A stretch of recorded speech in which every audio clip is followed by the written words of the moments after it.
भारत की वो जगह जहां पांडवों ने बिताए दिन, पांडवों ने अज्ञातवास इसी जगह पर बिताए। भारत की ये जगह स्वर्ग से कम नहीं।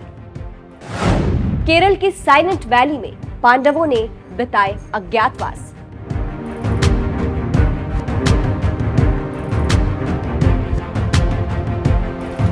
नमस्कार, मैं हूं आपके साथ सृष्टि श्रीवास्तव। सनातन धर्म की दो पौराणिक कथाएं हैं जिसके अवशेष भारत में मिलते हैं और जिसे सनातन धर्म के लोग बहुत पवित्र मानते हैं और उसके दर्शन करके अपने आप को धन्य समझते हैं। जिन किताबों की हम बात कर रहे हैं वो है महाभारत और रामायण, जिसके अवशेष आज भी भारत समेत दूसरे देशों में मौजूद है।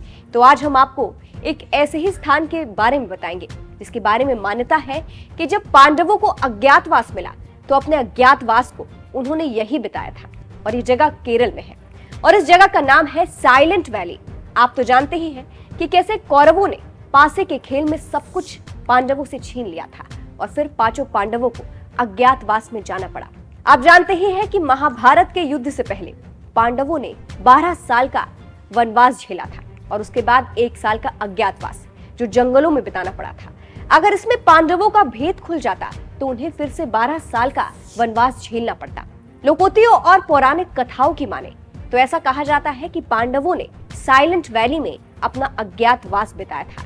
तो आप समझ सकते हैं कि कैसे पांडवों ने साइलेंट वैली में अज्ञातवास बिताया। जहां पांडवों ने अज्ञातवास बिताए वो केरल के पलक्कड़ जिले की नीलगिरी पहाड़ियों में सुरक्षित है।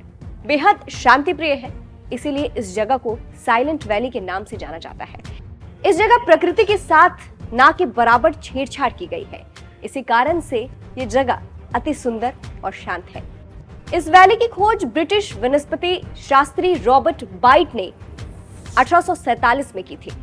केरल के लोगों की माने तो पांडवों ने अपना अज्ञातवास इसी जगह बिताया था।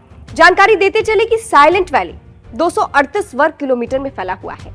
इस बेहद मुलायम उष्णकटिबंधीय सदाबहार वर्षा वन है जहां वनस्पति और जीव जंतु पाए जाते हैं। वैली का एक हिस्सा नीलगिरी पठार पर फैला हुआ है तो दूसरा हिस्सा मन्नारगढ़ के मैदानी इलाकों में फैला हुआ है। ये स्थान बाकी जंगलों के मुकाबले काफी ठंडा रहता है। ऐसा कहा जाता है कि Nilgiri biosphere reserve silent valley का दिल है। मीडिया में छपी खबरों की माने तो ये जगह छात्रों और वैज्ञानिकों के लिए जन्नत से कम नहीं है। यहाँ पर 110 किस्म के आर्किड, 34 किस्म के स्तनधारी, 400 किस्म के शलभ, 16 प्रजाति के पक्षियों, 200 किस्म की तितलियां, 128 किस्म के भृंग और चिड़ियों की 150 प्रजातियां रहती है। कुंती नदी नीलगिरी की पहाड़ियों से होते हुए समुद्र तल से लगभग 2000 मीटर ऊपर है, जो पूरी घाटी को पार करती हुई पहाड़ों से मैदानी इलाके में आती है। कुंती नदी का पानी कभी मटमैला नहीं होता और हमेशा साफ, बारहमासी और प्राकृतिक होता है। सारी जानकारी मिलने के बाद अगर आपका मन यहाँ घूमने का कर रहा है तो हम बताते हैं कि कैसे आप इस जगह पर पहुंच सकते हैं। अगर आप साइलेंट वैली घूमना चाहते हैं तो कुछ बातें हम बताते हैं जिसे आप ध्यान से सुनिए ताकि आपको यहाँ पहुंचने में कोई तकलीफ ना हो। नियम के मुताबिक साइलेंट वैली में सुबह 8 बजे से लेकर दोपहर के 2 बजे तक घूमने की इजाजत है। अगर आप नेशनल पार्क में हैं तो आपको 5 बजे तक वापस आने की छूट दी जाती है।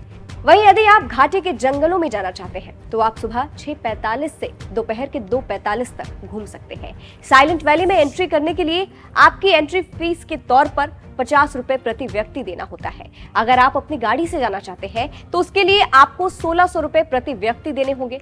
वहीं यदि आप गाइड लेना चाहते हैं तो आपको अलग से जेब ढीली करनी होगी। साइलेंट वैली में कैमरा ले जाने के लिए अलग से पैसे देने होंगे। यदि आप केवल फोटोग्राफी करना चाहते हैं तो उसके लिए 25 रुपए और यदि आप वीडियो भी बनाना चाहते हैं तो उसके लिए 200 रुपए देने होंगे। इससे आप समझ सकते हैं कि कैसे साइलेंट वैली आप पहुंच सकते हैं और क्या कर सकते हैं। अगर आप काम के बोझ या टेंशन में हैं तो प्रकृति की गोद में जाकर ध्यान लगाएं और अपने मन को ताजा और फ्रेश कर सकते हैं और आम के आम गुठलियों के दाम पा सकते हैं। एक तो आप प्रकृति को अपनी नंगी आंखों से निहार सकते हैं, दूसरी धार्मिक यात्रा कर सकते हैं। फिलहाल इस रिपोर्ट पर आप क्या कहेंगे हमें कमेंट करके जरूर बताइएगा। नमस्कार।